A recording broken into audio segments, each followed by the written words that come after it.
काल जळगावचं ASTU unit एक ride केलेलं आहे. हॉटेल तारा म्हणून MIDC जळगावमध्ये आहे.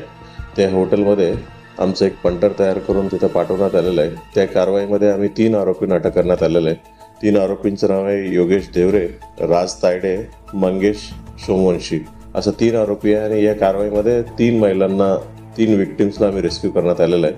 त्याच्या 3 विक्टिम्सपैकी 2 बांगलादेशी म्हणून निष्पन्न होत आहेत आणि एक महिला, अजून एक महिला आहे. हे 2 त्या महिलांचं पण काही नेमका कुठला आहे याचं व्हेरीफाय करणं चालू आहे.